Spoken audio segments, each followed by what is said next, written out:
días, buenas tardes. Buenas tardes. ¿Cómo andan? Buenas tardes. A ver si me deja compartir pantalla. No. ¿Habrá alguien del centro de estudiantes o alguien de Bedelía que me permita compartir pantalla?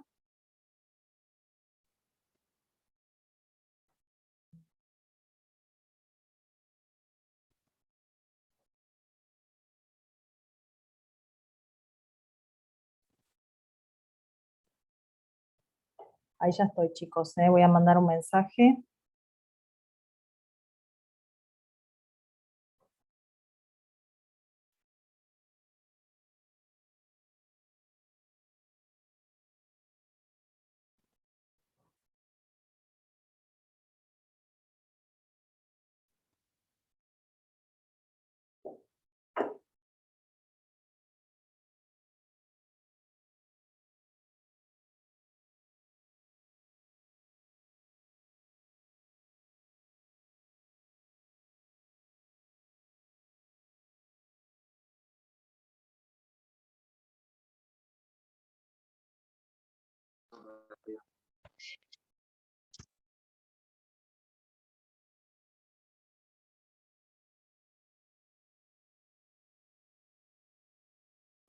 Gracias. No sé si sos vos, Mariano, el que me habilitaste. Te agradezco mucho. No, no está habilitado todavía. A ver. Sí, Mariana, soy Mariano. Ahí Ya está. habilitado. Oh, ahí está, gracias. De nada, hasta luego. Hasta luego.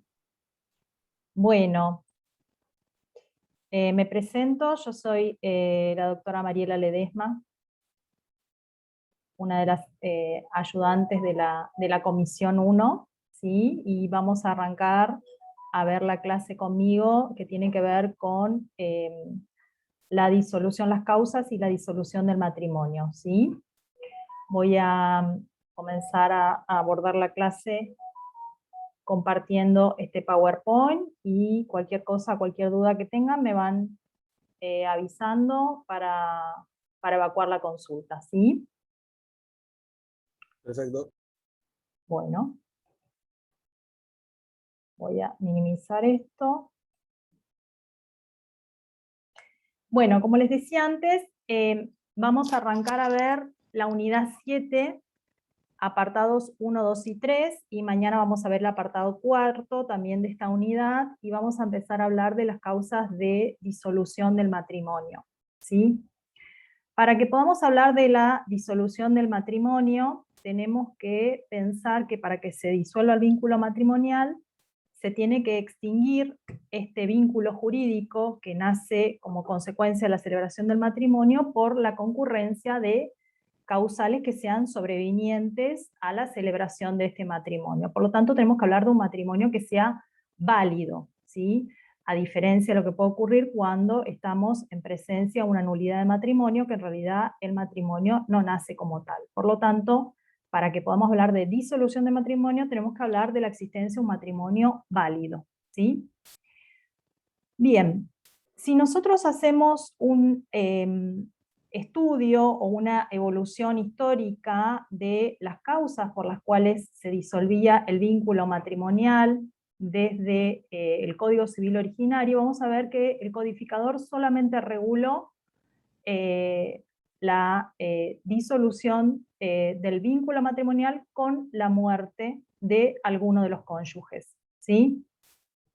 Recién podemos pensar en otras posibilidades de disolución del vínculo matrimonial, por ejemplo, con la incorporación de la Ley 14.394 en el año 54, ¿sí? Cuando se permitía la celebración del matrimonio del cónyuge de la persona que hubiese sido declarada ausente con presunción de fallecimiento, ¿sí?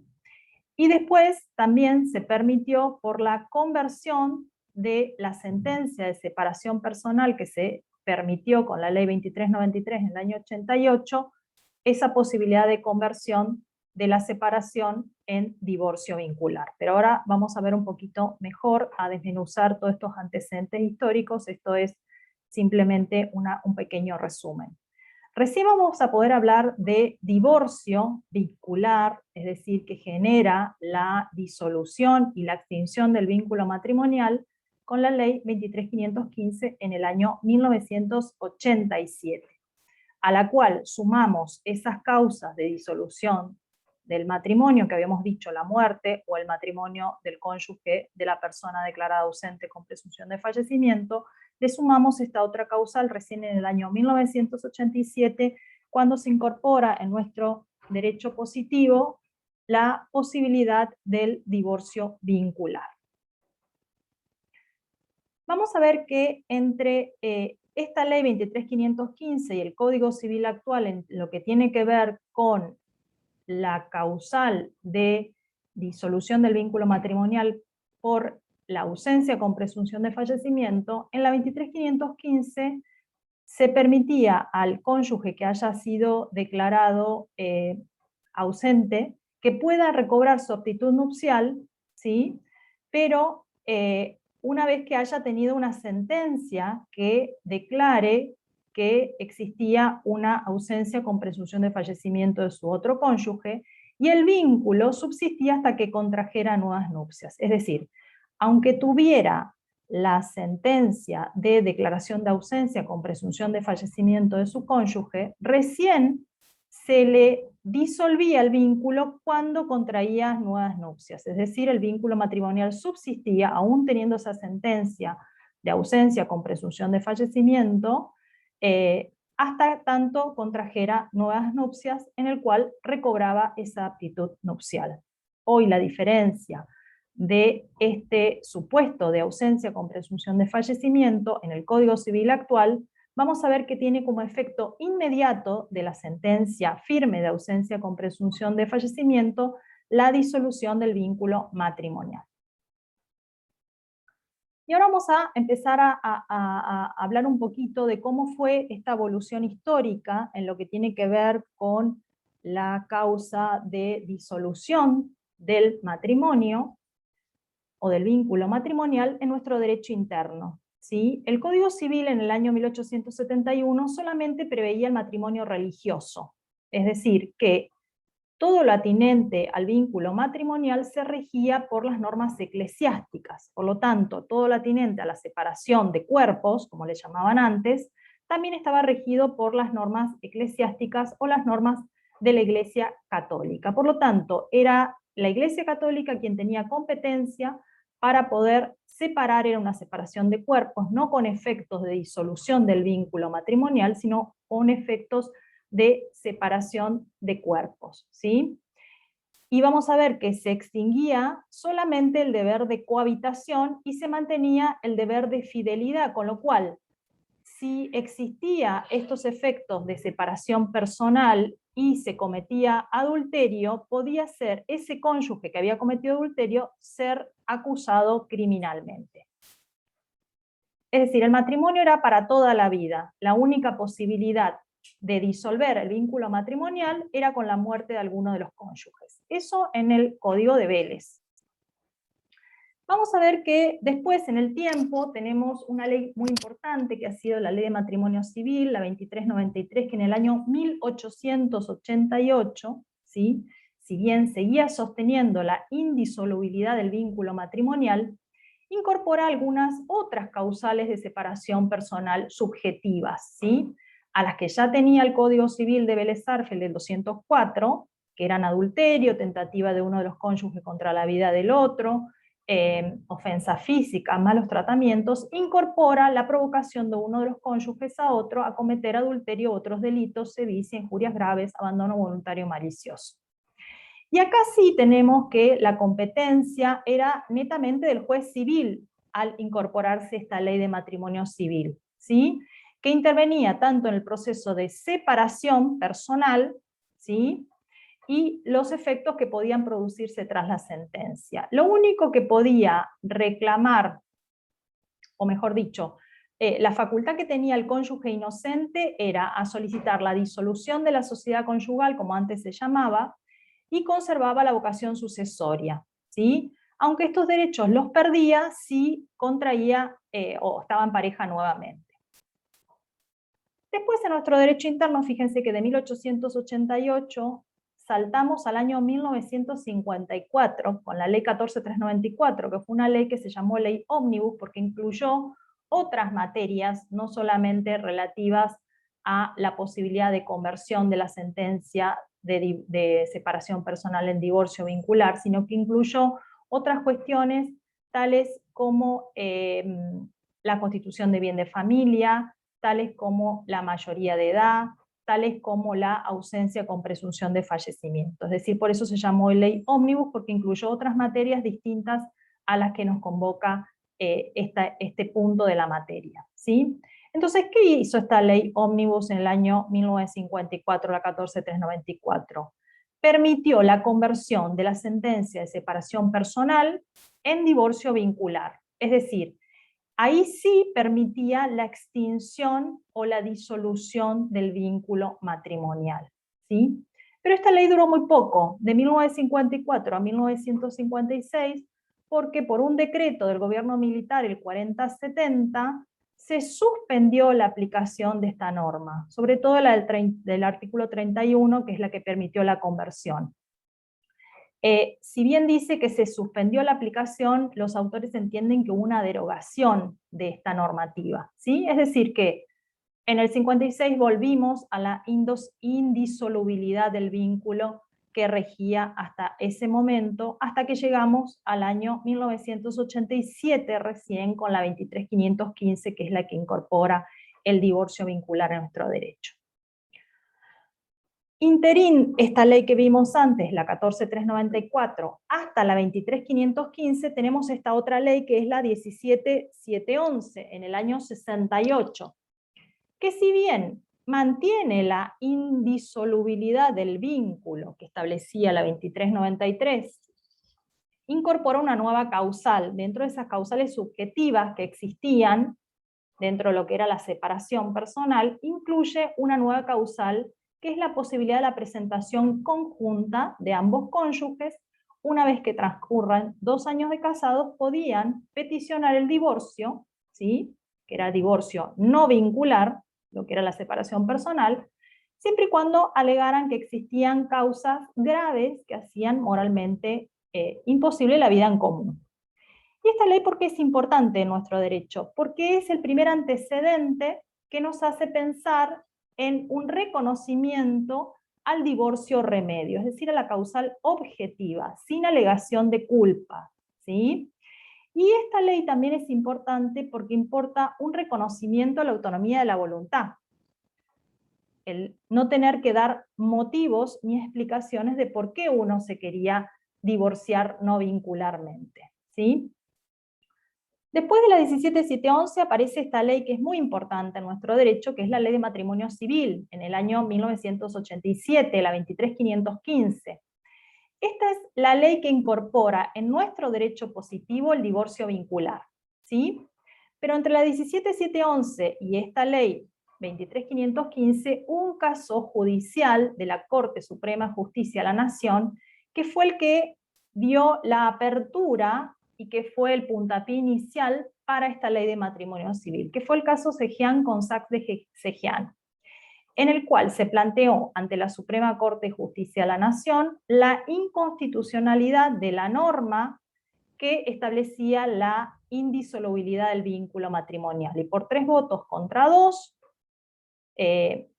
los magistrados votaron a favor de la declaración de inconstitucionalidad de esa norma que impedía la celebración de un nuevo matrimonio y la indisolubilidad del vínculo matrimonial. Es decir, para poder celebrar un nuevo matrimonio, esta pareja que había solicitado la inconstitucionalidad de la norma tenía previamente que disolver el vínculo matrimonial a través del divorcio vincular. Y este caso tan paradigmático de la Corte Suprema de Justicia de la Nación declara la inconstitucionalidad de la norma y permite a esta pareja del señor Juan Bautista Cejián, estaba en pareja con una señora y no podía celebrar un nuevo matrimonio con esta señora que estaba en pareja porque tenía una separación personal dictada bajo el amparo de la ley anterior, ¿sí? Por lo tanto no podía contraer nuevo matrimonio. Entonces el señor Juan Bautista Cejean plantea ante la Corte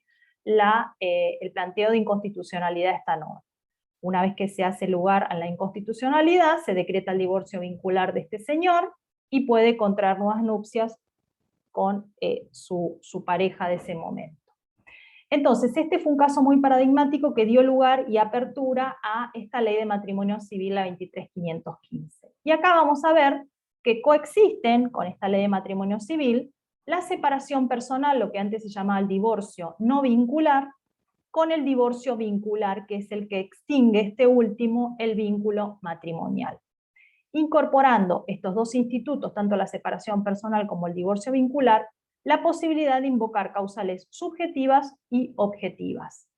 Dentro de las causales subjetivas, estaba regulado en el artículo 202 y 214, inciso primero, el adulterio, la tentativa de uno de los cónyuges contra la vida del otro o de sus hijos, sean o no comunes, como autor principal, cómplice, instigador, o instigación a cometer un delito, injurias graves, y esta última causa, la de las injurias graves, era una causal residual, es decir, que si uno quería invocar una causal subjetiva que no estaba dentro de lo previsto por estas normas, podía invocar la injuria grave para comprender otra causal de tipo subjetivo. Dentro de las causales objetivas, es decir, aquellas que no existía una imputación de culpabilidad hacia uno de los cónyuges, se podía aducir la separación de hecho con antigüedad de 2 años, trastornos de la conducta, tales como alteraciones mentales graves de carácter permanente, alcoholismo, adicción a las drogas del otro cónyuge, o bien la presentación conjunta de ambos con un matrimonio que tenga una antigüedad de 2 años. ¿Sí? Eso es para alegar las causales de separación.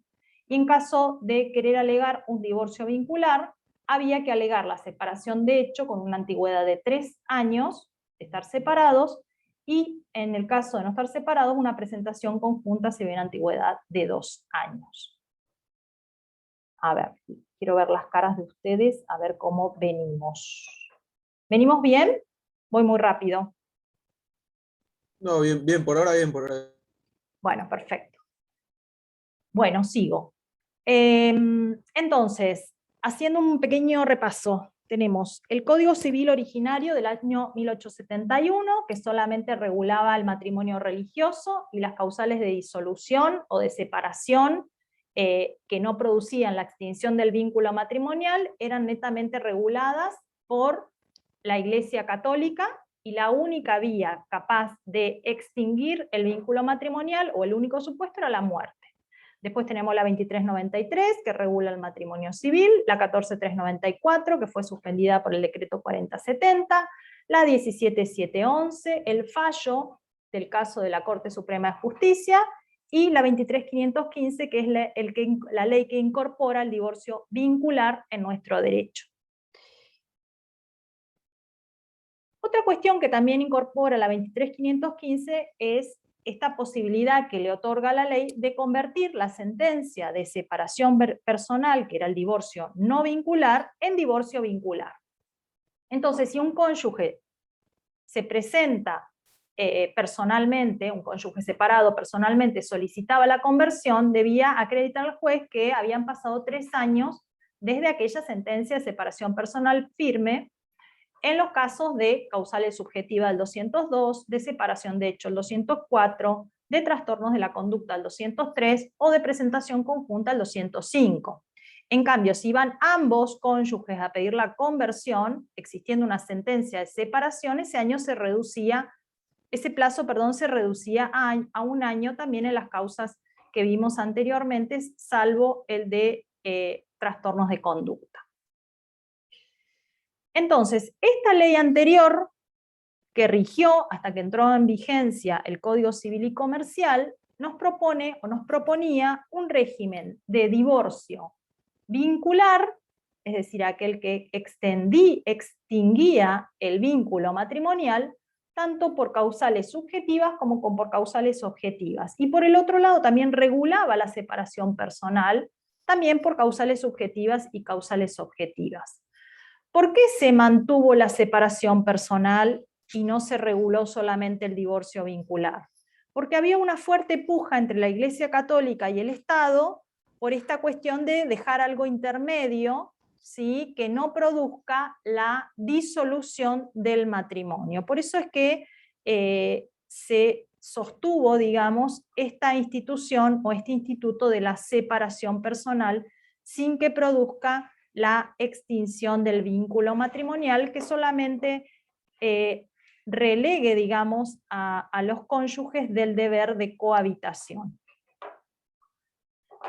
También, antes de que abordemos la nueva ley, o mejor dicho, la reforma que hizo el Código Civil en materia de divorcio, tenemos en el medio también la ley 26618, la ley de matrimonio civil del 2010, en el cual se reconoce el matrimonio igualitario entre personas de igual sexo, ¿sí? Es decir, acá hay una apertura en el régimen, aunque vamos a ver que no contiene cambios en lo que tiene que ver con las causales y en cuanto al proceso de separación o divorcio, como lo regulaba la 23515. Conserva en toda su extensión esa regulación de la 23515. Bueno, esto es a nivel histórico, por decirlo de alguna manera, como para entender un poquito todos los cambios que tuvo nuestro derecho interno en materia de disolución del matrimonio y sobre todo en materia de divorcio, que es lo que vamos a empezar a trabajar ahora. Vamos a ver que la 26994, que fue la ley que modificó el Código Civil y Comercial en el 2015, regula en el artículo 435 cuáles son las causas de disolución del matrimonio. Y nos menciona 3 causas: la muerte de uno de los cónyuges, o sea, la misma que regulaba el Código de Vélez; la sentencia firme de ausencia con presunción de fallecimiento, ¿sí? Acá, como les expliqué antes, ya con la sentencia firme ya se disuelve el vínculo matrimonial. Antes necesitábamos, además de la sentencia, que el cónyuge supérstite, por decirlo, contraiga nupcias para que quede habilitada su aptitud nupcial y para que se disuelva el vínculo. Hoy, con la sentencia firme de ausencia con presunción de fallecimiento, habilita, digamos, disuelve el vínculo y habilita contraer nuevas nupcias.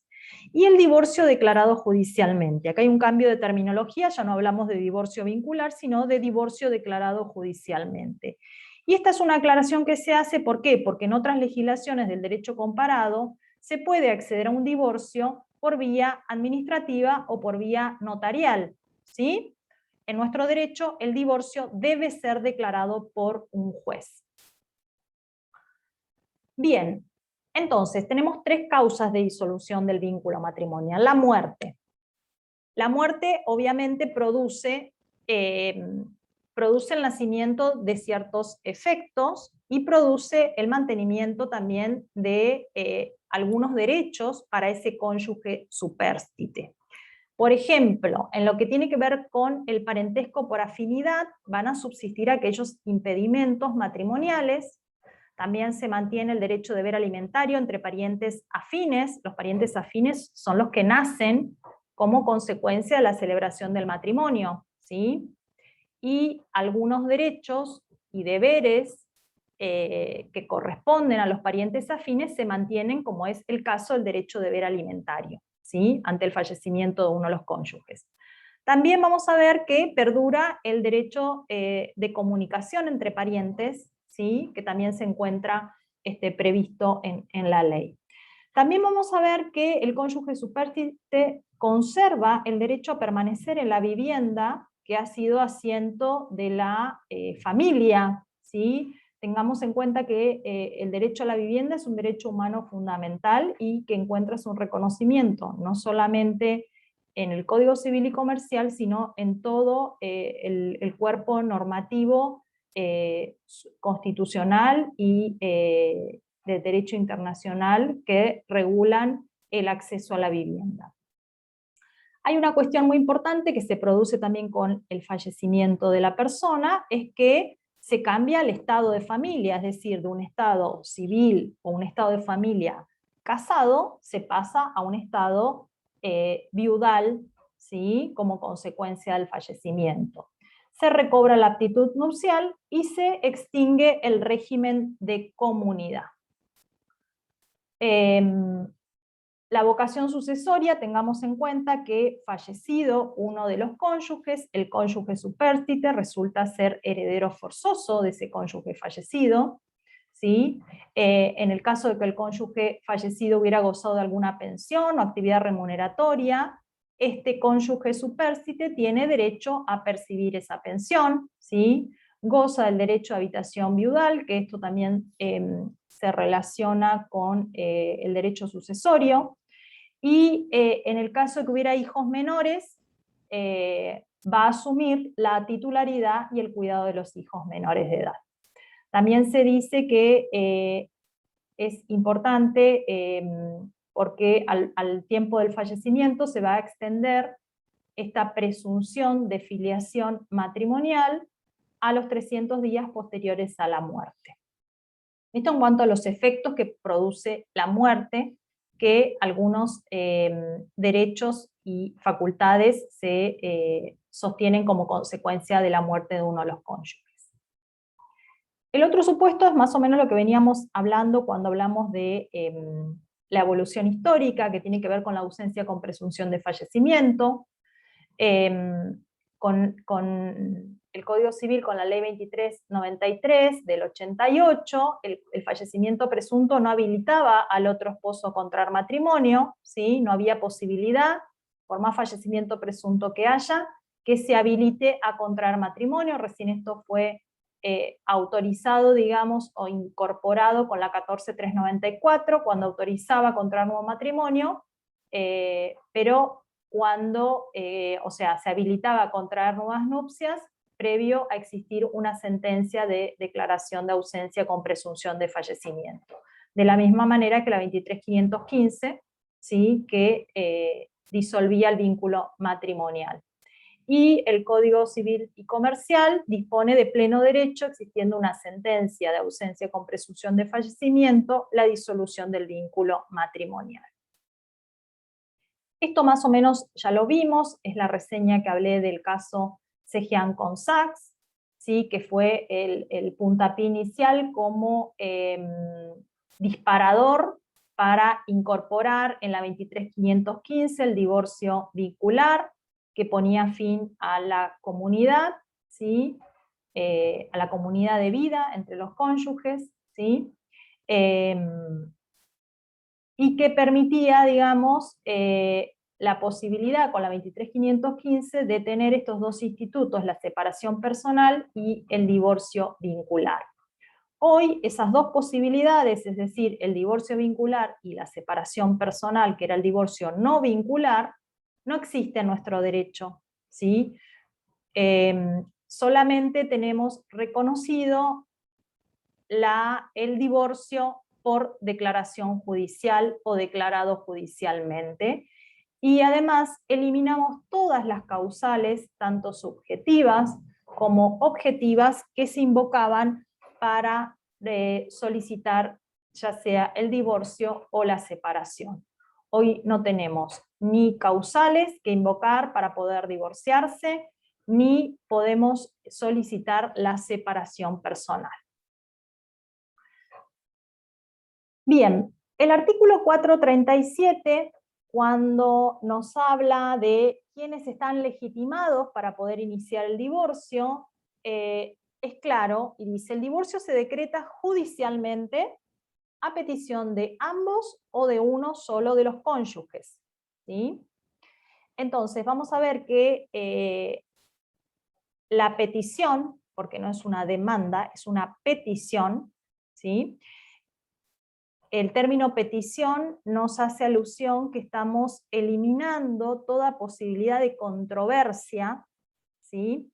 Y esto también tiene que ver con lo que vamos a hablar ahora también, de lo que tiene que ver con el convenio regulador o la propuesta de convenio regulador, que hace que la petición que presente uno o ambos de los cónyuges sea acompañada por esta propuesta de convenio regulador. Entonces, vamos a ver que el régimen de expresión de causas objetivas o subjetivas que existía antes va a ser eliminado de nuestro derecho y suplantado por un régimen sin expresión de causa, ¿sí? Por un régimen en el cual está sustentado en una petición que no tiene carácter controversial y que lo que importa es abreviar el trámite del proceso, ¿sí?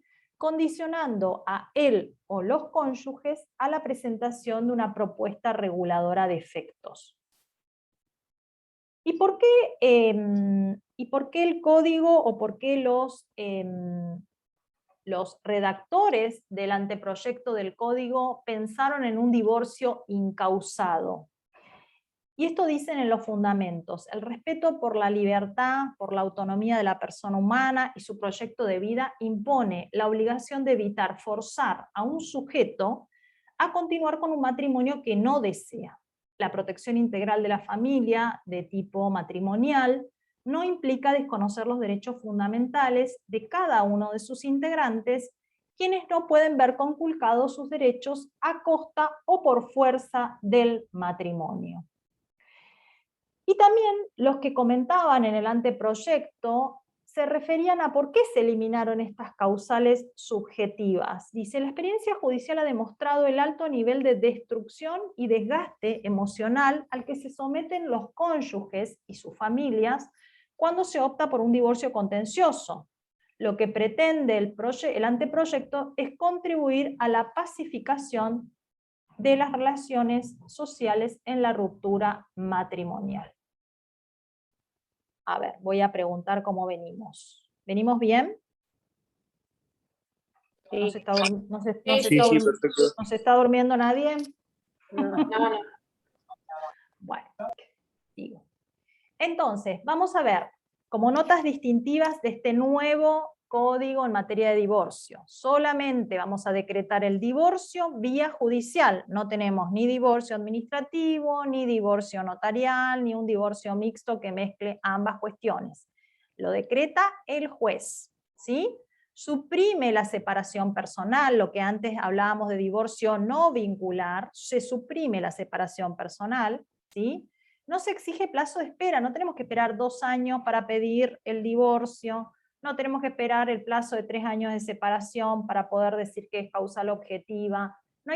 Yo me caso hoy y dentro de 2 días me quiero divorciar, estoy en todo mi derecho a poder hacerlo.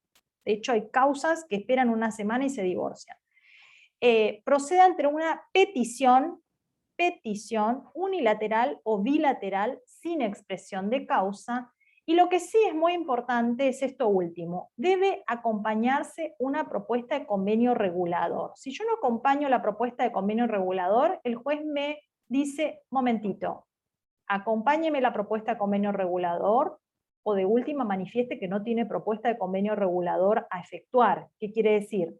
No tengo hijos menores, no compramos bienes, no tenemos bienes a nuestro nombre o que hayan sido de carácter ganancial, no hay vivienda para atribuir, no hay reclamo de compensación económica. Si yo le manifiesto esto al juez, el juez va a dar curso a la acción, ¿sí? Y ahora, ¿quién va a ser competente en este proceso de divorcio? Dice el 717, en las acciones de divorcio, nulidad y las conexas y las que versan sobre efectos de la sentencia, va a ser competente el juez del último domicilio conyugal, o el del demandado, a elección del actor, o el de cualquiera de los cónyuges si la presentación es conjunta. Y si se ha declarado concurso o quiebra, en la liquidación del régimen matrimonial va a ser competente el juez del proceso colectivo. Es decir, me da varias opciones el 717, ¿sí? Entonces, yo, cónyuge, promoviente o peticionante de la acción, en el caso de querer hacer una acción de divorcio unilateral, lo podré presentar ante el juez del último domicilio conyugal donde vivíamos con mi marido, ¿sí? Al domicilio del demandado, ¿sí? O al del cualquiera de los cónyuges. Me da la opción a que yo pueda elegir contra ante qué juez puedo interponer la acción de divorcio. Y esto de la nulidad de la renuncia es muy importante porque tiene que ver con una cuestión que hace a la autonomía de la voluntad y que hace también a no frustrar, digamos, esta posibilidad, este derecho de poder solicitar su divorcio una persona. Entonces, cualquier persona que quisiera renunciar a la facultad de pedir el divorcio, ya sea que se haya inserto en un pacto, en una cláusula que restrinja este derecho, se va a tener como no escrito. ¿Sí? Esto tiene que ver con la nulidad de la renuncia. Supongamos que hicieron en convenciones matrimoniales antes de la celebración del matrimonio, pusieron una cláusula que decía renuncio a la facultad de divorciarme. Esa cláusula se va a tener como no escrita, ¿sí? Porque no se puede atentar, digamos, contra la libertad y la posibilidad de poder dar finalización a un vínculo matrimonial de la cual uno ya no quiere ser parte, ¿sí? Y fíjense que este artículo de la nulidad de la renuncia tenemos que analizarlo con el 446, que me habla de qué objetos pueden ser incluidos, digamos, dentro de una convención matrimonial. Y únicamente, me dice el 446, designar y evaluar qué bienes voy a llevar al matrimonio, cuáles son mis deudas, qué donaciones se pueden hacer los cónyuges entre sí, y optar por el régimen patrimonial que elijo, que va a regular las relaciones patrimoniales entre los cónyuges durante el matrimonio, ¿sí? Y el 447 me habla de nulidad de otros acuerdos, dice toda convención entre los futuros cónyuges sobre cualquier otro objeto relativo a su patrimonio es de ningún valor. Por lo tanto, si se incluye en alguna convención o pacto una cláusula que restrinja o que incluya la renuncia de uno de los cónyuges a solicitar su divorcio, es de ningún valor. Entonces, repasamos. Código Civil nuevo. No tenemos separación personal, es un divorcio sin expresión de causas. La cláusula que incluye en alguna convención digamos, la renuncia a solicitar el matrimonio, a divorciarse, se tiene por no escrita, ya que una persona no puede afectar a futuro su derecho a la libertad de poner fin a un proyecto común si no tiene deseos, los mismos deseos que se sustentaron al inicio de ese vínculo matrimonial. ¿Sí? Sería atentatorio contra la libertad esto de querer coartar o renunciar anticipadamente a la facultad de divorciarse. Y este artículo, el 438, es muy importante, porque acá nos dice, y es muy importante tanto para el que va a efectuar la petición de divorcio como para el juez, cuáles son los deberes que tiene el juez también. Entonces, dice el 438, toda petición de divorcio debe ser acompañada de una propuesta que regule los efectos derivados de este. ¿Sí? La omisión de la propuesta impide dar trámite a la petición. Esto es lo que yo le decía a ustedes. Ustedes presentan una petición de divorcio, sea unilateral o bilateral, y no acompañan la propuesta o un convenio regulador de efectos, el juez no le va a dar trámite a la petición. Es decir, previamente cumpla con la primera parte del 438. Si el divorcio es peticionado por uno de los cónyuges, el otro puede ofrecer una propuesta reguladora distinta. ¿Por qué? Porque si es un divorcio unilateral, es decir, una petición de divorcio efectuada por una de las partes, el juez le va a correr traslado de esa propuesta que hizo en la demanda a la parte contraria. Esa parte contraria podrá presentar una propuesta reguladora de efectos distinta. Y en ese caso, ¿qué va a hacer el juez? Va a fijar una audiencia, ¿sí? Sigo leyendo. Al momento de formular las propuestas, las partes deben acompañar los elementos en que se fundan, y el juez puede ordenar de oficio, a petición de las partes, que la incorporen otros elementos que estima pertinentes. Las propuestas deben ser evaluadas por el juez, debiendo convocar a los cónyuges a una audiencia. En ningún caso el desacuerdo en el convenio suspende el dictado de la sentencia. Esto es muy importante también. Si existen desacuerdos sobre los efectos del divorcio o si el convenio regulador perjudica de modo manifiesto los intereses de los integrantes del grupo familiar, las cuestiones pendientes deben ser resueltas por el juez de conformidad con el procedimiento previsto por la ley local. Ya vamos a analizar todo el artículo. Lo más importante acá es que nada detiene el dictado de la sentencia. Es decir, el juez le va a dar la oportunidad a las partes para que, si es una presentación unilateral, se corra traslado de la propuesta que presentó ese cónyuge al otro. Si el otro se disconforma o presenta una alternativa, fijará una audiencia para tratar de conciliar la mayor cantidad de efectos posibles, y si no hay posibilidades de conciliar la mayor cantidad de efectos posibles o ningún efecto, como dice la última parte del acuerdo, las cuestiones pendientes deben ser resueltas por el juez de acuerdo con el procedimiento previsto en la ley local. ¿Qué quiere decir? Que las partes deberán iniciar las acciones en forma independiente, ¿sí? Ahora vamos a ver qué puede contener ese convenio regulador para que entiendan qué son esas acciones independientes. Entonces, esta figura del convenio regulador es la figura más novedosa también del divorcio declarado judicialmente, ¿sí? Y que se incorporó también con la reforma, que importa el respeto y el reconocimiento a la autonomía de la voluntad de las partes, es decir, se le otorga a las partes que sean ellos quienes regulen los efectos de su divorcio, es decir, nos separamos, bueno, ¿qué hacemos con los bienes? ¿Qué hacemos con los chicos? ¿Qué hacemos con la cuota alimentaria? ¿Quién sigue sosteniendo los gastos de la casa? ¿Sí? Todas esas cuestiones que vienen después como una catarata de expedientes con muchos conflictos, el juez trata de que en este convenio se regule todo eso, ¿sí?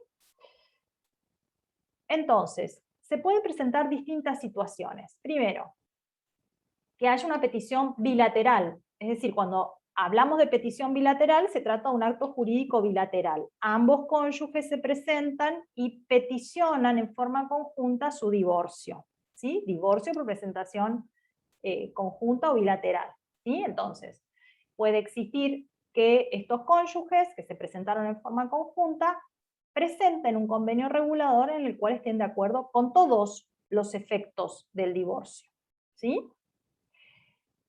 Puede ser otro caso, que haya una presentación bilateral, ¿sí? Con presentación de una propuesta que haya aspectos consensuados y aspectos no consensuados. Entonces, sobre esos puntos que no están consensuados, le pueden pedir al juez que fije una audiencia para tratar de ver si hay posibilidades de llegar a un acuerdo en relación a eso, ¿sí? Y también puede darse el caso de que se trate de una petición bilateral, ambos cónyuges se presentan y ambos cónyuges presentan propuestas individuales y diferentes porque no tienen acuerdo.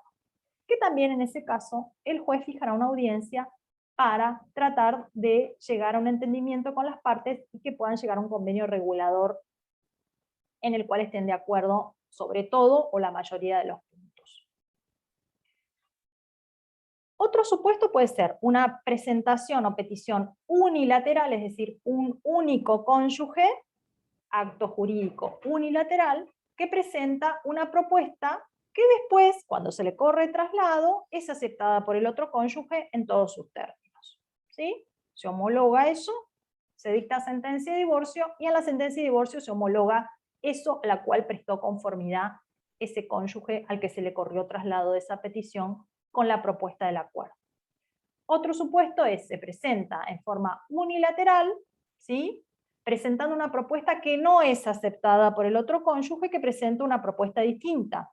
En ese caso, el juez fijará audiencia e intentará llegar a una solución componedora del conflicto a los fines de arribar a un acuerdo. Otro supuesto puede ser, se presenta en forma unilateral, ¿sí? Con una presentación de una propuesta que también es aceptada parcialmente. Algunos puntos sí, otros puntos no, en los cuales hay desencuentro. En ese caso también podrán solicitar al juez que fije una audiencia a los fines de tratar de llegar a un entendimiento global por todos los puntos o efectos del divorcio. Bien. El 439 me habla puntualmente del convenio regulador, ¿sí? Entonces, me habla, este artículo me menciona determinados ítems o determinados rubros que puede contener el convenio regulador, pero nada impide que los cónyuges puedan incluir otras cuestiones que no están en este artículo, ¿sí? Entonces dice, el convenio regulador debe contener las cuestiones relativas a la atribución de la vivienda, a la distribución de los bienes, eventuales compensaciones económicas entre los cónyuges, al ejercicio de la responsabilidad parental, en especial dice la prestación alimentaria, todo siempre que se den los presupuestos fácticos contemplados en esta sección en consonancia con lo establecido en el título 7 de este libro. lo dispuesto en el párrafo anterior, no impide que se propongan otras cuestiones de interés de los cónyuges, ¿sí? Es decir, entonces, principalmente yo voy a tener que tener en cuenta en el convenio regulador, ya sea que me presente en forma unilateral o presentación conjunta, hacer una propuesta relativa a la atribución de la vivienda, a la distribución de los bienes, a las eventuales compensaciones económicas entre los cónyuges, al ejercicio de la responsabilidad parental y a la prestación alimentaria, ¿sí? Entonces, nosotros nos compramos una casita y yo estoy viviendo con mis hijos. Una de las propuestas, si es que nos presentamos en forma conjunta, es que la atribución de la vivienda sea en favor de la señora, hasta la mayoría de edad del menor de los chicos, o hasta que culmine la prestación alimentaria, porque mayoría de edad es a los 18 y la prestación alimentaria continúa hasta los 21, y hasta los 25 podrá continuar si acredita el mayor de edad que está realizando un estudio o una formación universitaria. Le puedo decir al juez, nos compramos 2 autitos que están a nombre de uno u otro, pero que son gananciales, nos compramos el campito, nos compramos la casita. Bueno, vamos a distribuir de la siguiente manera. La casa la vamos a poner en venta, o el campito lo ponemos en venta, y lo que resuelte de la venta se va a pagar las deudas que tenga en cuanto a impuestos, y después lo distribuimos por partes iguales. Ella se queda con un auto, yo me quedo con el otro. Por la atribución de la vivienda, hasta tanto, digamos, cese la obligación alimentaria, no vamos a vender la casa, en fin, esas cuestiones tienen que plasmarse en el convenio regulador. No le corresponde compensación económica a la señora, porque cada uno es independiente, somos profesionales los dos, trabajamos, tenemos nuestros ingresos, no hubo ningún desequilibrio manifiesto como consecuencia de la ruptura del vínculo matrimonial, etcétera, etcétera. El cuidado personal va a ser compartido, modalidad indistinta, fijando la residencia en la casa de la mamá, y con un sistema de comunicación tales y tales días, el plan de parentalidad va a ser de tal manera, voy a pasar una cuota alimentaria de tanto. Eso podría ser un convenio regulador cuando hay acuerdo de ambas partes. Ahora, si el divorcio fue efectuado en forma unilateral, yo podré decir, me quiero quedar con la vivienda porque soy la que quiero que se me atribuya la vivienda, o propongo que la vivienda se me atribuya porque soy la que vivo con los chicos. En cuanto a los bienes, puedo manifestar en relación a los bienes, que eso también es muy usual hacerlo. Propongo que lo distribuyamos en forma extrajudicial, porque, a ver, la distribución de los bienes vía judicial también genera mayores cargas de costos y honorarios también, entonces muchas veces prefieren distribuirlos en forma extrajudicial, o pueden manifestar que no tienen bienes cuando no los tienen de verdad. Puede, por ejemplo, en esa propuesta unilateral que pueda hacer una de las partes, puede decir reclamo como compensación económica tal suma de dinero, o reclamo una cuota alimentaria en mi favor porque tengo una enfermedad grave y preexistente que amerita el sostenimiento de una obligación alimentaria en favor de la cónyuge. Acá es sin calificaciones de culpas ni nada, ¿sí? Pero es la única posibilidad que se puede reclamar una cuota alimentaria post-divorcio. Eso lo vamos a ver mañana. Y propongo que el ejercicio de la responsabilidad parental sea compartido, el cuidado personal compartido bajo modalidad indistinta, y se propone algo y eso se corre traslado. Puede ser que conteste que está a favor o que no, y presenta algo alternativo, y se fija audiencia y lo conversamos en el ámbito judicial en el marco de una audiencia. Bien, ay, no olvidé mi agua. Bueno, ¿qué posibilidades o deber tiene el juez en el caso de que medien estos desacuerdos entre los cónyuges? Bueno, como les dije antes, si son totales los desacuerdos, no tenemos ningún punto de conexión, o tenemos puntos de conexiones parciales, el juez va a fijar una audiencia, ¿sí? Generalmente estas audiencias las toma el consejero, yo soy consejera en el juzgado de familia número 4, las tomo habitualmente a estas audiencias, ¿sí? Y lo que se trata es de arrimar las posturas de las partes y poder llegar a un acuerdo, ¿sí? Que haga las veces de convenio regulador de efectos, y que ese acuerdo que hacen las partes, con la ayuda de un funcionario judicial, luego se traslade y se homologue en el marco de la sentencia de divorcio, ¿sí? Siempre lo que se trata es de cumplir estos principios de inmediación, de celeridad, de tutela judicial efectiva, y tratar de que las partes sean las que puedan, digamos, construir estos efectos de su divorcio, ¿sí?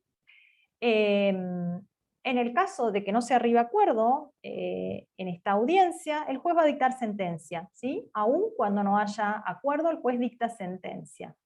Y a las partes le va a quedar expedita o abierta la vía autónoma, es decir, no nos pusimos de acuerdo sobre los alimentos para los chicos, bueno, yo sé que tengo la acción judicial autónoma y voy a reclamar alimentos contra el señor para una cuota alimentaria para mis hijos.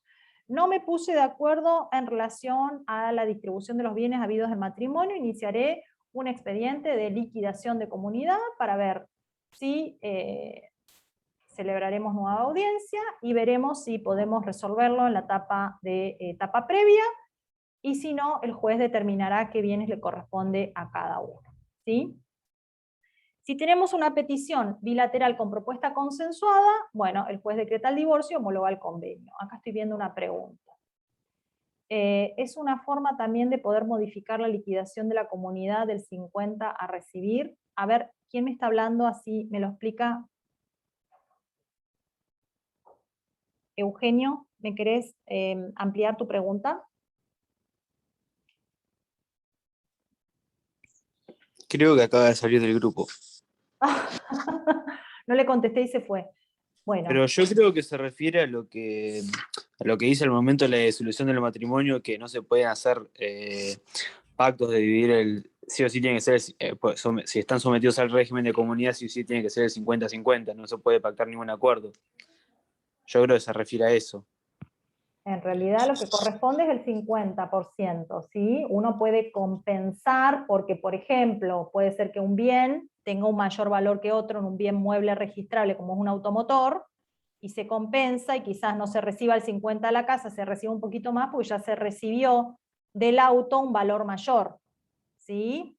Entonces hay que formar un paquete, por decirlo, evaluar todos los bienes y ver de qué manera se reparte equitativamente. A esto tenemos que sumar las deudas también, y eso hay que restar, porque muchas veces, por ejemplo, se atribuye una vivienda a uno de los cónyuges y la vivienda sigue generando deudas. Hay que pagar los servicios, hay que pagar las cargas fijas que tiene la vivienda, y después esas cuestiones que hacen, digamos, al sostenimiento de la vivienda propiamente dicha, se van a descontar al momento de que, si se vende esa casa, decir, bueno, mira, yo venía pagando todos los impuestos que gravan la vivienda, tenemos que descontarlo, y sobre eso repartimos el 50% de lo que surge, ¿sí? Son todas operaciones matemáticas que se van haciendo. Obviamente, siempre a lo que se apunta es al 50%, pero muchas veces también en todo el paquete se incluye, y esto también tiene que ver con la compensación económica, que a veces se recibe un poquito más para paliar el reclamo de una compensación económica también. ¿Sí? Esto también tiene que ver con todo el arte de negociar y de conciliar, ¿sí? Bueno, sigo. Mañana vemos compensación económica. Ahora bien, estos acuerdos que se hacen, estos convenios reguladores, una vez que están homologados judicialmente, ¿es posible poder revisarlos? La última parte del 440 me dice que sí pueden ser revisados si la situación se ha modificado sustancialmente, es decir, yo voy a tener que iniciar un incidente de modificación, ¿sí? Ya sea que, por ejemplo, se ha fijado una cuota alimentaria para alguno de los menores de edad y ha cambiado la situación fáctica y supongamos que se fijó una cuota alimentaria en dinero en efectivo y no se previó la posibilidad de hacer algún tipo de incremento. Ustedes saben cómo está la inflación en nuestro país, con lo cual, si hoy acordamos una suma de 10.000 pesos, quizás en 3 meses esta suma no nos sirva para mucho. Entonces sí, podrá iniciarse un incidente de modificación de cuota alimentaria, por ejemplo. Entonces yo le tendré que acreditar al juez que la situación fáctica que se tuvo en cuenta en ese momento se ha modificado como para lograr la modificación de eso que se acordó.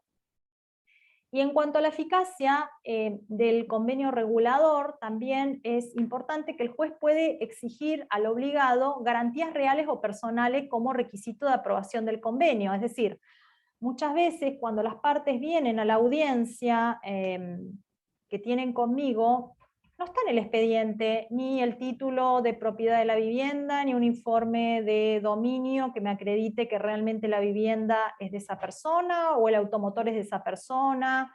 Entonces, yo puedo hacer el acuerdo, pero el juez no lo va a homologar hasta que no esté acreditado realmente la titularidad de ese bien, el carácter del bien, ¿sí? Eso también va a surgir del informe de dominio y sobre todo el título de propiedad, ¿sí?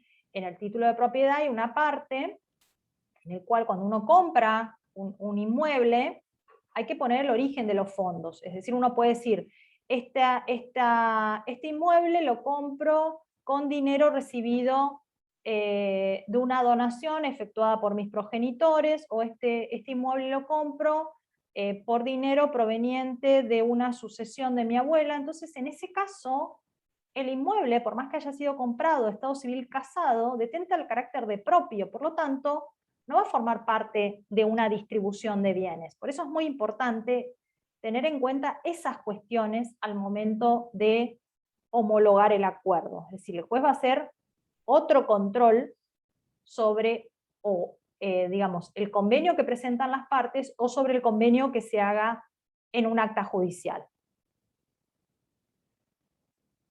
Bien, y esto un poquito es lo que ya hablamos. ¿Qué pasa si los cónyuges no arriban a un acuerdo sobre el convenio regulador? El juez dicta el divorcio igualmente. No va a esperar a que se pongan de acuerdo. Se les dio la oportunidad, fijó la audiencia, pero lo que se busca es un trámite abreviado y que salga lo antes posible la sentencia de divorcio, ¿sí? Por eso todas aquellas cuestiones que no hayan podido ser consensuadas en el marco del convenio regulador van a tener que ser planteadas por la vía judicial autónoma, ya sea un expediente de comunicación con los hijos, de cuidado personal, de alimentos, de liquidación de comunidad, de compensación económica, de alimentos postdivorcio, etc. ¿Sí? Este artículo, el que les traigo acá para comentar muy rápidamente, tiene que ver con aquellas disposiciones transitorias o complementarias que contiene el Código Civil y Comercial, que tiene que ver con aquellos casos en que a la entrada en vigencia del Código Civil y Comercial en el año 2015, tenían una sentencia de separación personal. Entonces, ¿cómo convertimos, si ya no tenemos más el trámite de separación personal y del trámite de conversión de esa separación personal en divorcio vincular, cómo lo convertimos a un divorcio que extinga el vínculo matrimonial? Entonces, este artículo 8 nos dice, en aquellos supuestos en los que al momento de la entrada en vigencia de esta ley se hubiera decretado la separación personal, cualquiera de los que fueron cónyuges pueden solicitar la conversión de la sentencia de separación personal en divorcio vincular. ¿Sí? Cualquiera puede ir al juez y decir, tengo esta sentencia de separación, la quiero convertir en divorcio. Si la conversión se solicita de común acuerdo, es competente el juez que intervino en la separación o el de domicilio a cualquiera de los que peticionan a su opción. Se resuelve sin trámite alguno con la homologación de la petición. Esto es cuando van los dos conjuntamente. Si va uno solo, va a ser competente el juez que intervino en la separación también, o el de domicilio del excónyuge que no peticiona la conversión, y el juez va a decir con una previa vista por 3 días a la parte contraria, ¿sí? Y después dicta la sentencia de conversión. Es importante que esta sentencia de conversión de separación en divorcio sea anotada en el registro de estado civil y capacidad de las personas para que tenga oponibilidad a terceros. ¿Sí? Bueno, esto es un poco lo que ya les dije antes. La finalidad de esta norma era poder dar respuesta a aquellas parejas que habían estado casadas bajo el imperio del Código Civil y tuvieron una sentencia de separación personal, y como la separación personal está suprimida a nuestro derecho, a través de este trámite abreviado de conversión, se va a, digamos, a cambiar o a mutar este estado de separados a estado de divorciados, ¿sí?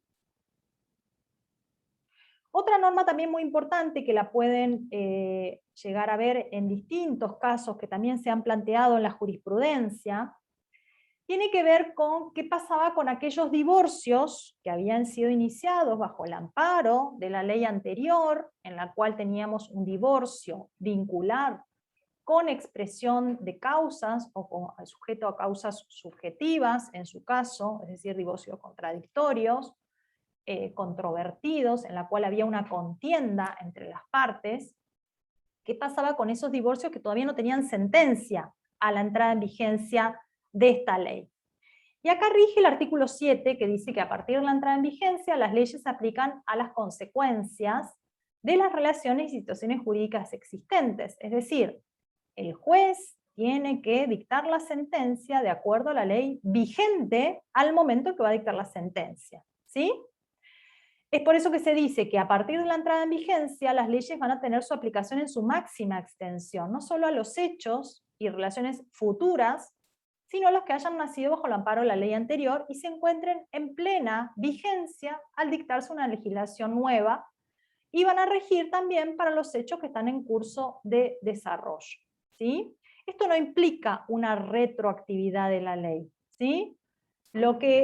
Por lo que modifica o cambia son solamente los efectos a futuro de esas relaciones pasadas. Y sobre esto tenemos un fallo de la Corte Suprema de Justicia del 2016, en el cual el máximo tribunal dispuso la sentencia que decretó el divorcio vincular por culpa de uno de los cónyuges debe ser dejada sin efecto, pues las cuestiones atinentes a la disolución del vínculo matrimonial se encuentran hoy reguladas por los artículos 435 y siguientes del Código Civil, normativa que en virtud de la regla general establecida en el artículo 7 resulta de inmediata aplicación al caso, ¿sí? Que en ese caso no contaba con sentencia firme, ¿sí? Bien, ¿venimos bien? Ahora voy a empezar a hablar de las medidas personales y patrimoniales provisorias. ¿Venimos bien? ¿Cómo estamos de hora? A las 4. Bien, sí. Muy bien. Bueno, sigo con esto. Después la última parte, en todo caso, si están cansados, la ven solos. Es cortito igual. Bueno, vamos a ver también que en el Código Civil y Comercial tenemos dos artículos que nos hablan de las medidas personales y patrimoniales de carácter provisoria. Se encuentran regulados en los artículos 721 y 722 del Código Civil.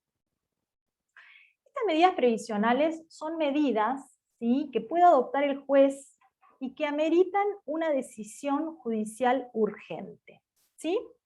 Son ciertos supuestos que importan un riesgo grave en la vulneración de algún derecho sustancial, ¿sí? Entonces, ante esta posible vulneración de algún derecho, el sujeto o la persona puede viabilizar y requerir el auxilio judicial a través de estas medidas provisionales, ¿sí?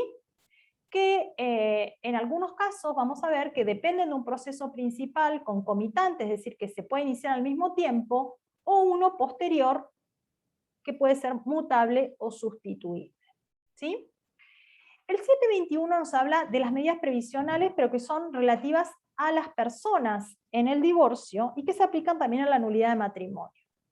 Entonces dice esta norma, una vez que se deduce la acción de nulidad o de divorcio, o antes, es decir, me da la posibilidad que yo pueda requerir el auxilio de la justicia antes de iniciar estas acciones, el juez puede tomar medidas provisionales necesarias para regular las relaciones personales entre los cónyuges y los hijos durante el proceso, ¿sí? Son medidas de carácter estrictamente provisorias y de carácter estrictamente personales. Por eso puede pedir, por ejemplo, una de las partes, teniendo en cuenta el interés familiar, ¿quién de los cónyuges va a poder continuar habitando la vivienda familiar?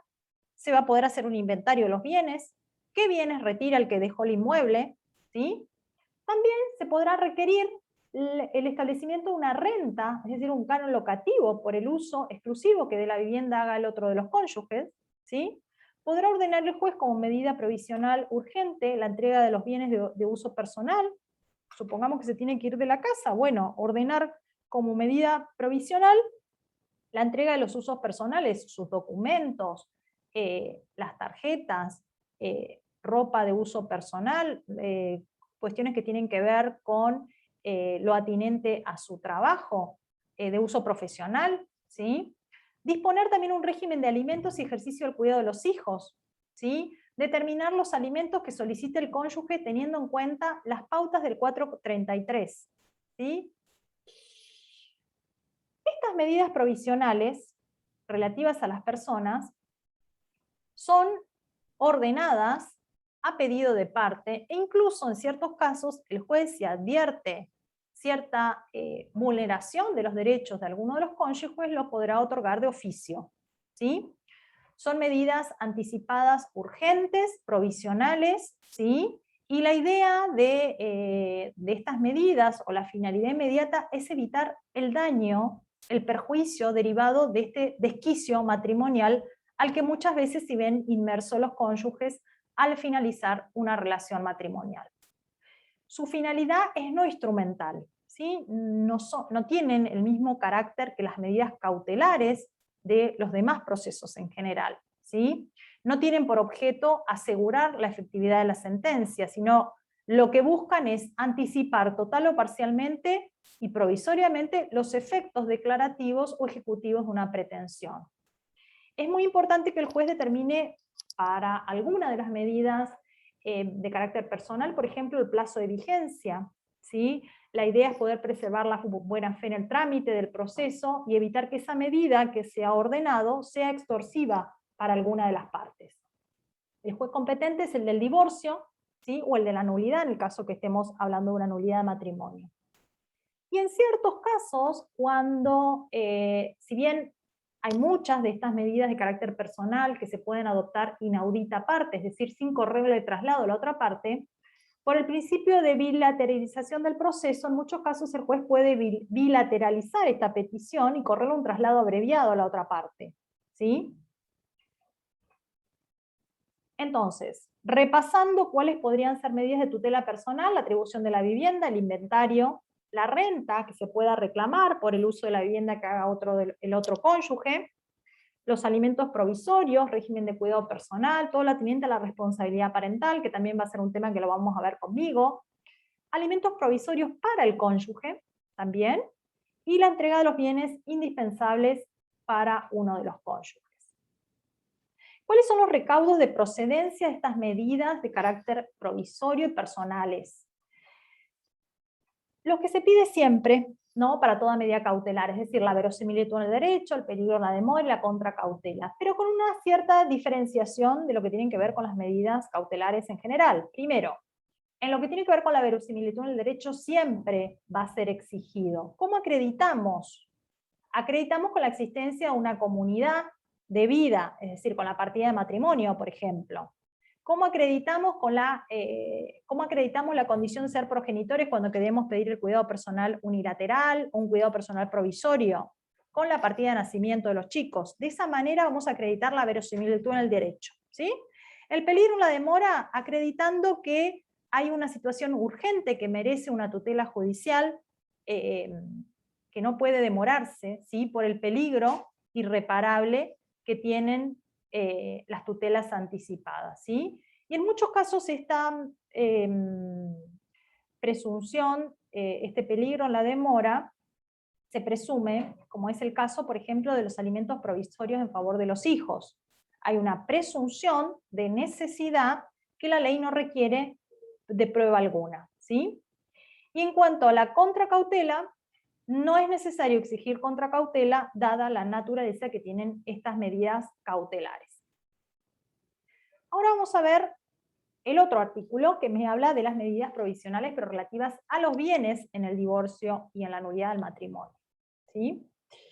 Acá este artículo me dice, una vez que se deduce la acción de nulidad o de divorcio, o antes, en caso de urgencia, a pedido de parte, el juez debe disponer las medidas de seguridad para evitar que la administración o la disposición de los bienes por uno de los cónyuges pueda poner en peligro hacer inciertos o defraudar los derechos patrimoniales del otro cónyuge, cualquiera sea el régimen patrimonial matrimonial.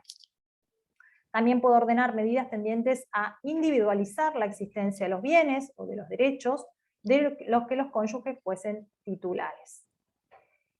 Y es importante, fíjense la última parte de la norma, me habla de que estas medidas deben establecer un plazo de duración. Esto también tiene que ver con no vulnerar los derechos de terceros y que estas medidas no sean extorsivas, ¿sí?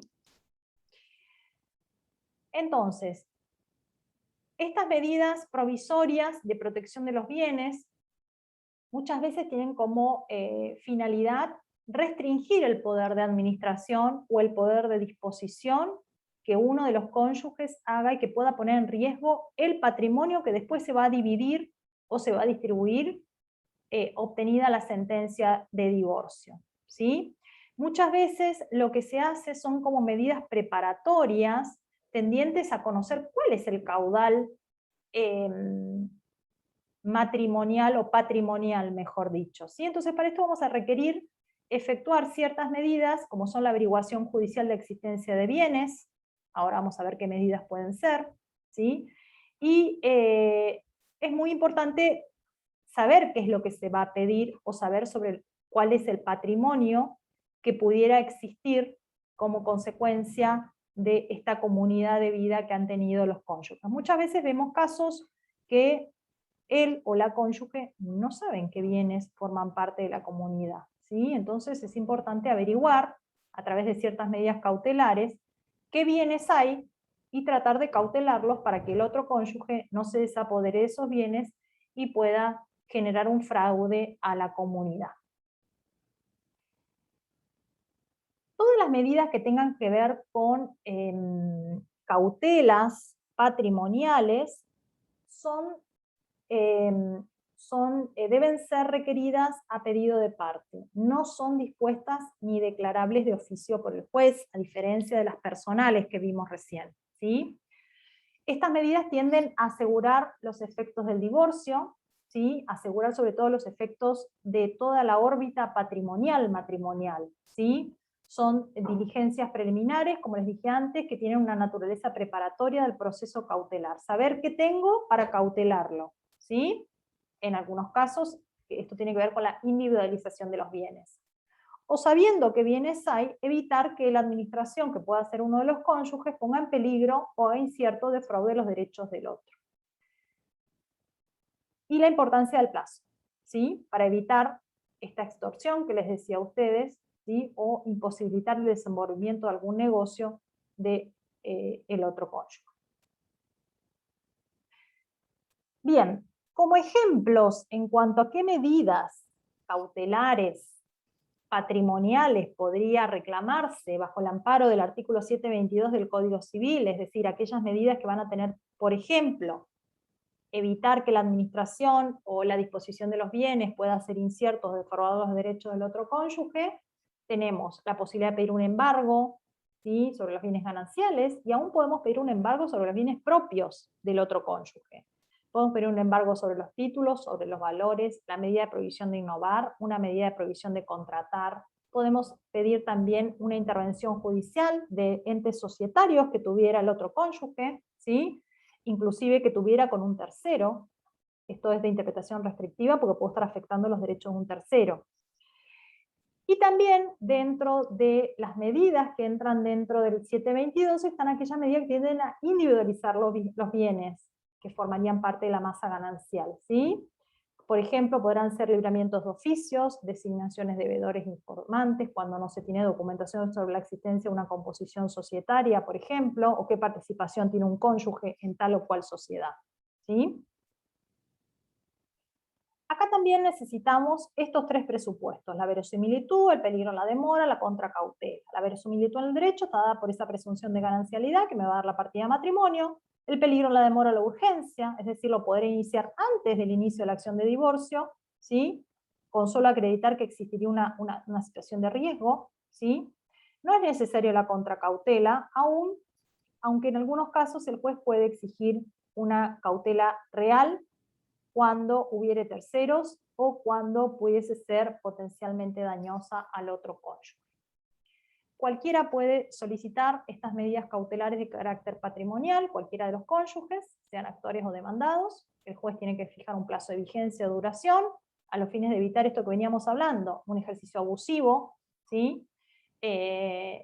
Y también, más allá de que se pueda fijar un plazo, o que se fije un plazo de duración de la medida, también se puede levantar la medida, se puede prorrogar la medida, o se puede sustituir la medida, en el caso de que se presente el cónyuge a quien se le trabó la medida, puede pedir una sustitución de esa medida cautelar que se le ha trabado. Bien, en cuanto a la posibilidad comparativa entre los procesos de familia y los procesos en general en cuanto a las medidas cautelares, podemos decir que en los procesos de familia la finalidad, como les dije antes, no está dirigida a asegurar el resultado de la sentencia, sino más bien proteger a la persona y los bienes y determinados intereses que se reclaman, ¿sí? Y que muchas veces importa esa anticipación de la tutela la satisfacción de la pretensión de fondo, ¿sí? Estas medidas autosatisfactivas, por ejemplo, en lo que tiene que ver con un proceso de violencia familiar, son aquellas medidas protectivas, como son, por ejemplo, una restricción de acercamiento, una exclusión del hogar, ¿sí? Son medidas que se agotan con el solo dictado de la medida, ¿sí? Se exige acreditar, como les dije antes, la verosimilitud en el derecho, el peligro en la demora, y no se exige en general contracautela, no está sujeto a un plazo de caducidad en principio. Las cautelares en general sí tienen como finalidad asegurar el contenido de la sentencia, a fin de evitar que el derecho se tome ilusorio. Tenemos que acreditar la verosimilitud, el peligro en la demora, y generalmente se exige contracautela. Pueden ser modificadas, sustituidas y dejadas sin efecto, subordinándose al resultado del proceso principal. Esto que les traje acá, en realidad, es más un poco de derecho procesal civil, seguramente lo habrán visto cuando vieron derecho civil, derecho procesal civil. Les traje un poquito un salpicado de las distintas medidas cautelares. Esto está todo en el Código Procesal Civil y Comercial. No sé cómo están para seguir. Sigo, son 10 filminas más, en la cual estamos hablando de cuál es la oportunidad para requerir la medida cautelar, puede ser solicitada antes o después de la demanda, ¿sí? Tenemos que invocar cuál es el derecho que pretendemos asegurar, y la disposición en la ley en la cual se funde. Una vez que el juez ordena la medida cautelar, tenemos que notificar a la otra parte por cédula, dentro del plazo de 3 días, esta medida puede ser apelada, y si fuera apelada será concedida con efecto devolutivo. También estas medidas cautelares se decretan sin audiencia de la otra parte. Tenemos que acreditar la verosimilitud, el peligro en la demora y la contracautela, sobre todo por los daños y perjuicios que puede ocasionar esa medida. Y esto en sede, digamos, de los procesos cautelares en general. Tenemos 3 tipos de medidas precautorias, ¿sí? Las que tienen que ver con la individualización, de lo que queremos individualizar para después cautelar, tienen que ver con el inventario, con la anotación de litis, con medidas de indisposición, pueden ser los embargos, la prohibición de contratar, o medidas cautelares de desapoderamiento que tienen que ver con el secuestro interventor del recaudador. Por ejemplo, Falcón, cuando nos define qué es el embargo preventivo, nos dice que es una medida que se dicta, ¿sí?, para asegurar una eventual ejecución futura en la cual se afectan uno o varios bienes determinados del deudor, ¿sí? Se individualiza cuáles son los bienes y se limita las facultades de disposición y goce, ¿sí? Es una de las medidas que con mayor frecuencia se solicitan y se otorgan, ¿sí? En cuanto a la caducidad se aplica el 207 y tiene la regulación especial del 209 al 210 del Código Procesal. En cuanto al secuestro de bienes, que el Manovich nos dice que es una medida cautelar que tiene por objeto apreender material y jurídicamente un bien del deudor para ulterior depósito en sede judicial para asegurar la ejecución de una sentencia. El secuestro como medida cautelar regulada por el 221 es una medida de carácter restrictivo para su otorgamiento, ¿sí? Puede solicitarse, por ejemplo, de manera subsidiaria del embargo o en forma autónoma, ¿sí? En muchos casos, cuando se ordena el secuestro de bienes, por ejemplo, se ordena el embargo, el secuestro de los bienes, se puede nombrar como depositaria a la cónyuge o un tercero para que esté bajo su depósito ese bien que se secuestra. Se hace obviamente por intermedio del oficial de justicia. En cuanto al interventor judicial, es considerado como un auxiliar de la justicia. Escribano nos dice que es aquella persona designada por el juez para interferir en una determinada actividad económica de una persona física o jurídica y para asegurar la ejecución forzada después de un bien e impedir que se produzcan alteraciones, ¿sí? No representa a las partes el interventor judicial, sino que ajusta su actuar a aquellas instrucciones y directivas que da el juez, ¿sí? También es una medida de carácter restrictivo. El inventario también es una medida cautelar que es bastante utilizada, que tiene como finalidad individualizar la existencia de bienes o derechos, ¿sí? Generalmente es ordenada por el juez para que lo haga un notario o un oficial de justicia. En el inventario hay que consignar de qué bien estamos hablando, si se trata de un bien mueble registrable, el dominio, la marca, modelo del automotor que se trate, el estado en que se encuentra y determinadas características, ¿sí? Si son bienes o enseres que, por ejemplo, están dentro de una vivienda, una cocina, una ladera, también hay que consignar todas las características y marcas que tiene ese electrodoméstico o ese enser de la vivienda. La inhibición general de bienes es otra medida cautelar, es una de las medidas cautelares que se otorga con criterio muy restrictivo, porque se considera que es muy gravosa esta medida, y es una medida que se pide generalmente cuando se desconoce qué bienes, muebles o inmuebles, o valores o títulos pueda tener el deudor o el otro cónyuge, ¿sí? Ante la falta de conocimiento de los bienes del deudor para su embargo, porque lo que más conviene pedir es un embargo, si es que se tiene conocimiento de un bien, o de la insuficiencia de bienes conocidos, se efectiviza a través de una anotación que se hace en el registro de la propiedad inmueble, ¿sí? Se anota la inhibición general de bienes en una sección que se llama de anotaciones personales, ¿sí? Caduca a los 5 años de haberse registrado, salvo que se pida una reinscripción que se va a hacer por idéntico plazo, también por orden judicial. La anotación de litis es una medida cautelar, dice Palacios, que lo que hace es otorgar publicidad en aquellos procesos relativos a bienes inmuebles, ¿sí? Simplemente es para que sepan aquellos terceros adquirientes del bien litigioso de que existe un hecho o un litigio en relación a ese bien. La finalidad es evitar alterar la situación jurídica respecto de terceros. Esto no impide que se pueda vender el bien inscripto con esa medida, sino simplemente ponerlo a conocimiento de esos terceros que van a comprar ese bien que existe un litigio, ¿sí? También se inscribe en el registro de la propiedad inmueble, y el plazo dice cuando la demanda se desestima, esta medida se extingue con la terminación del juicio, ¿sí? En el caso de que la sentencia haya sido admitida, se va a mantener hasta que la sentencia sea cumplida, porque lo que se busca es la efectividad de la sentencia. La prohibición de innovar también es otra medida cautelar, que lo que se trata es de impedir que se pueda alterar una situación de hecho o de derecho que pudiera tornar ilusoria la sentencia, ¿sí? Se mantiene un determinado estado de hecho o de derecho, su modalidad innovativa, es decir, para alterar ese estado de hecho o de derecho o volverlo al estado que tenía antes de la medida. También requiere una orden judicial, también es de carácter gravoso y de criterio restrictivo.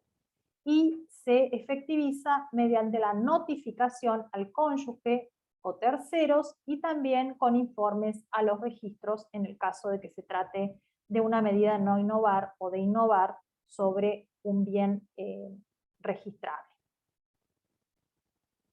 La prohibición de contratar es otra medida cautelar regulada por el 231, es una medida de indisposición de bienes que se aplica a bienes determinados con el objeto también de asegurar el resultado del proceso, ¿sí? También es una medida gravosa de carácter restrictivo, también se debe notificar al interesado y los terceros a fin de hacer oponible la sentencia, y hay que anotarla en el registro correspondiente cuando hablemos de bienes muebles o inmuebles registrables.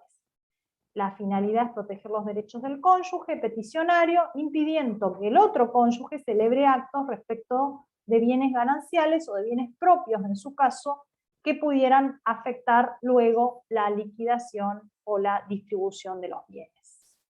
El plazo de caducidad es de pleno derecho, es decir, si quien la obtuvo no deduce una demanda dentro del plazo de 5 días de haberle sido dispuesta la previsión de contratar, y en cualquier momento cuando se demuestre su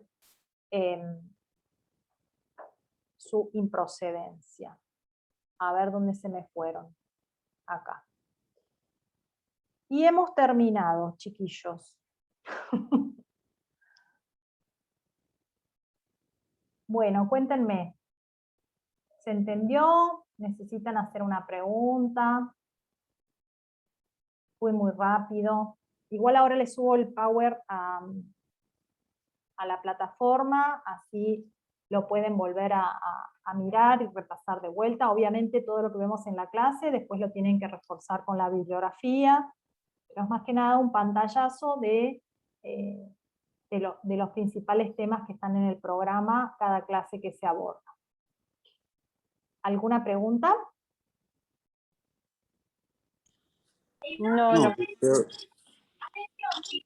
¿Está todo claro? Bueno, perfecto.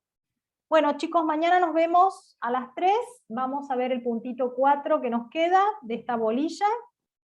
Vamos a ver compensación económica, atribución de la vivienda y alimentos. Y con eso terminamos esta unidad. Gracias por su atención y nos estamos viendo. hasta luego. Perfecto, hasta luego. Hasta luego. Profe.